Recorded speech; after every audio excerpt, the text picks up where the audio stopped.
जय Maharashtra Marathi live मध्ये आपलं सर्वांचं स्वागत आहे। बघूया यवतमाळ जिल्ह्यातील ताजा घडामोडी। ट्रॅक्टरच्या धडकेत दुचाकीस्वार ठार तर एक जण गंभीर जखमी।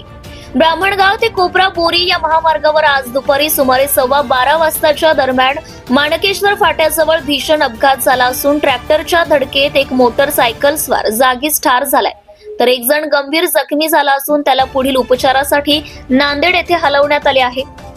पोलीस पाटील सुनील देवसरकर यांनी पोलीस स्टेशन उमरखेड या ठिकाणी कळवले असता पोलीस ताफ्यासहित घटनास्थळी दाखल झाले। मृत्यू झालेल्यांच्या नातेवाईकांनी ठोस भूमिका घेतली होती। जोपर्यंत ट्रॅक्टर चालक आणि मालक यांना तात्काळ अटक केल्या जात नाही तोपर्यंत आम्ही हा मृतदेह इथून हलवू देणार नाही, अशी ठोस भूमिकेमुळे काही काळ तणावाचं वातावरण निर्माण झाले होते। यावेळी प्रतिष्ठित ग्रामस्थांनी आणि पोलीस विभागामार्फत मध्यस्थी करून नातेवाईकांना शांत करण्यात आले।